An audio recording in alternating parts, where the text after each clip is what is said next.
Stephen Jackson joining us now. Stephen, please help us here. Give LeBron a letter grade for last night's performance and their early exit. I'm sticking with the C- because, you got to look at the supporting cast. They didn't start playing till 5 minutes left in the fourth quarter. That was a season-ending game. They didn't come out and play the game with a sense of urgency. AD shouldn't have been on the court. It's a big slash and a big slap on the hand for the training staff and for the coaching staff. I don't care how much this game means to you. This shows how much they care about their players. The guy could barely walk and shoot around the game before. You're going to throw him out there to see what he can do just for your benefit? I don't like that at all. That wasn't a good look from the Lakers. They should have kept him on the sideline, let somebody else who's healthy, Montrezl Harrell. Everybody keeps saying his name. Give him a chance to go out there and just do what he can. But you're trying to force AD to do something when he's not physically able to do it. And what they did to that team, it killed everything. It killed the momentum. It killed anything they could have did at the beginning of the game to get them going, to get good rhythm going, because they're relying on a hurt player.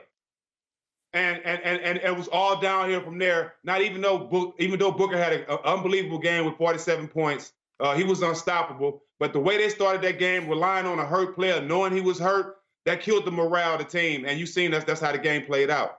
I agree with you. I gave him a C also. He was average.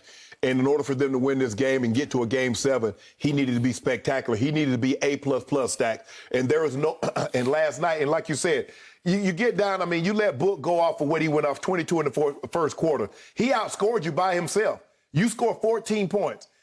And so now, all of a sudden, you're already behind the 8 ball. It's going to take so much effort and energy for you even to get back into the ball game to catch back up with them. When you do, you see they made it a 10-point ball game at one point, but they could get it no closer because they were spent. All the legs were gone. And LeBron, he missed a few defensive rotations. He gambled on a couple of things and left guys spot him for threes. If the ankle is not what it needed to be, Stacks, and so he couldn't finish. We know LeBron normally can finish around the rim. That's one thing he could always do. And last night, he just didn't have the bounce. Missing those 27 games, the condensed season, the rapid turnaround. You playing basically every other day at that level. He just didn't have it in him. And this the most frustrated I've ever seen him, Shannon. This is the most frustrated I've ever seen him. He didn't get back in about 5 plays. He just walked up the court. This is the most frustrated I've ever seen the King. One time I saw him, it took him like 10 seconds. I thought he went side on the sideline, Skip. I said, well, damn, LeBron, are you coming back? Did he go sit down? Did they call a timeout? And then the ref didn't hear it. They still playing? Because then all of a sudden I see him come back into the screen. But the problem also, Stacks, is that 47% of LeBron attempts were from 3. Now, Dame, Steph Curry, okay, but not you, LeBron. But like you said, I thought he was frustrated also. But I gave him a C because I thought he was average, and he needed to be spectacular in order for them to have a chance to force a game 7. Okay, my turn. Look, I know that both of you two know LeBron, and you like to the point of love LeBron, and I respect that. I like him off the court. But I'm going to be more objective, I think, than you two have been so far in this segment. Because the truth is, Shannon still calls him the best player on the planet, the king, the GOAT. And by those standards, I couldn't see LeBron James last night. I got to give him a D+, and I'll only give him the D+ just above an F for fail or flunk, because I saw a burst of LeBron James in the third quarter. If we could first just see those 4 flashes of vintage LeBron in the third quarter when it was too late, but he started to chip back away at the lead. If we could see this is LeBron. This is the guy I used to know. Just drive it. Jay Crowder cannot keep you from the rim. Just attack. He cannot stop you. That's the king. That's the guy I wanted to see in the first quarter when he, instead of being in attack mode, was in sit-back mode. Dunk it. Dunk the damn ball, as Guy V. Lewis used to say for Phi Slam. Just dunk the damn thing. And again, in the first quarter, when I was on the edge of my seat for the king, I did not see competitive fire. I did not see refuse to lose. I did not see not in my house. I did not see I ain't going on no vacation yet, Phoenix Suns. I just didn't see that guy. He seemed passive. he seemed unaggressive. He seemed disengaged and at some points disinterested. And when Book went off, and he went off the way you rarely see anybody go off in a first quarter, he scored 22 on 6 of 6 from 3. When we hit the second quarter, here's the LeBron I saw if we could see the 2 passes he threw. You want to talk about careless, I don't care passes? When it's still, there's plenty of time left, as we saw in the fourth quarter. They almost got back in it. Here's LeBron James in the second quarter. This is it. This is your elimination game. You've never been eliminated in the first. What is that? Because KCP was supposed to. Why was KCP coming? Mark Gasol was right there. That was bad. That was bad. Dumb. That was bad. Come on, Yeah. you're better than that. You're the best passer in basketball. You're just not into Now it go to the tonight. 3-pointer on the other side. Okay, but it's just wrong. It's like, no, you're the king. Show me, back it up. And I couldn't see him last night until that third quarter, and then all of a sudden they start chipping away, and they actually cut it to 10 in the fourth quarter. And there were moments when I thought, they're going to win this game, right?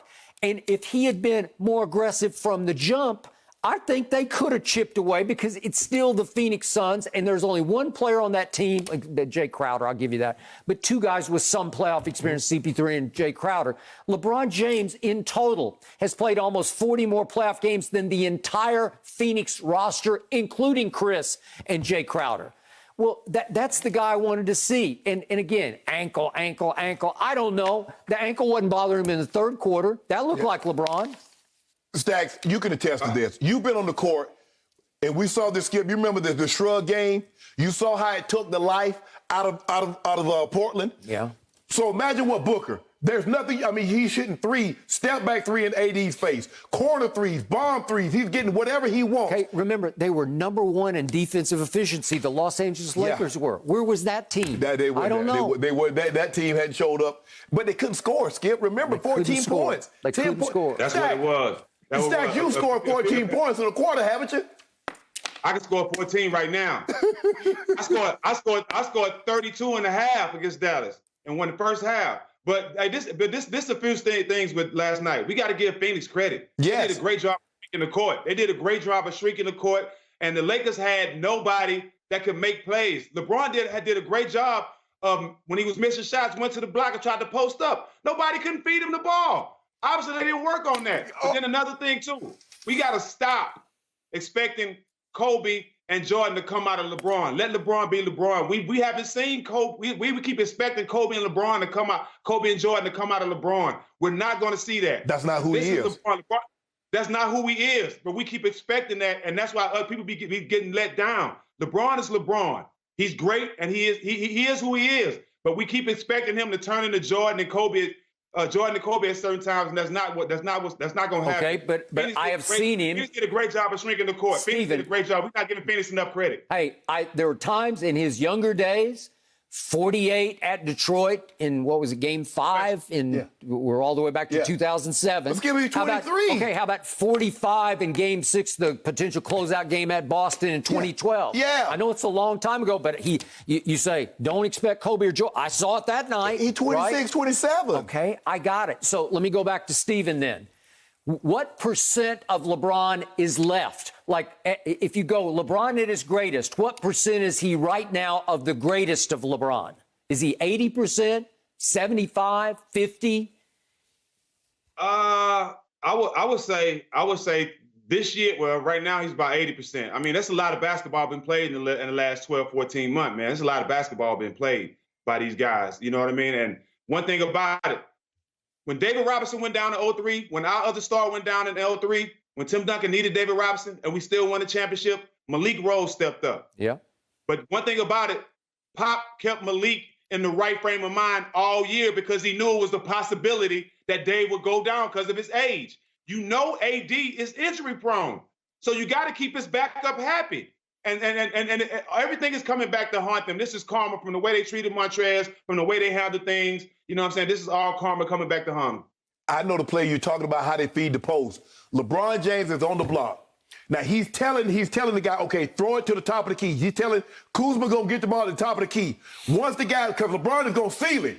So once he's sealing, give it to my hand. I'm done. I'm done with Kuzma. Kuzma didn't even look. He didn't even look. Thank you. I know the exact play you was talking about, Stat. They don't work on that. But LeBron was smart, though. His jumper wasn't falling. He went to the block, and that's where he was going to make it work, but they couldn't get it to him. Like I said, he was frustrated more than I ever seen him, but you got to give credit to Phoenix. We're not giving them enough credit. They went in there and won that game. They came to that game and played with sense of urgency. Like the Clippers didn't play with sense of urgency. Phoenix came in and played with sense of urgency to end this series because they know if it was a possibility that Anthony Davis can get another day of rest and come back, they would lose this series. So they did right. They handled their business. Shout out to the Phoenix Suns. Yep. If you get an opportunity to end the series, end it. Well, we got Game 7. It's going to be in our building. You never know. Strange things happen in Game 7s. Think about it, Skip. A twist ankle here or a tweak hamstring or groin there, and now you're in the situation that the Lakers are in, and all bets are off. All right. I got one last question for Steven Jackson.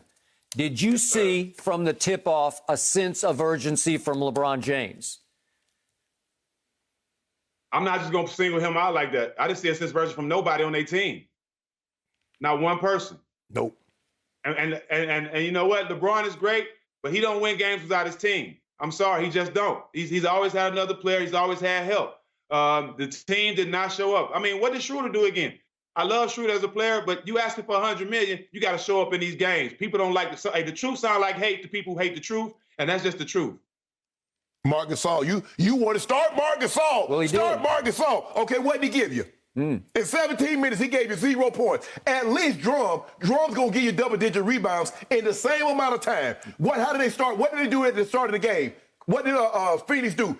Kept him in the high pick and roll. Why? Because Marc Gasol can't slide his feet.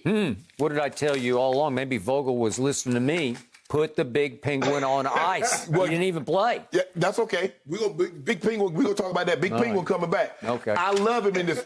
Yo, guy, Gasol, 0 points. Me and Marc Gasol had the same amount of points, but my plus-minus was better than his, Stat. And I was on my couch. Shout out to Phoenix Suns supporting cast, man. They did their job. Yeah, crowd of bridges. Give him that. They had looking like Mike Conley. Poor LeBron. He didn't have enough help. Cameron Payne. Look at Cameron Payne. Looking like Mike Conley out there. Skip, I heard how you wrapped that thing up. Yeah. Poor LeBron, he didn't have. You're a hater. He did have enough help. Well, that brings up a good question. And Steven, thank you so much for joining us. Always good to have you and your energy on Undisputed. Thank you for watching. You can subscribe here to get the latest from the show, and be sure to check out more of the best clips from Undisputed, or go watch a few other segments from our other shows on FS1.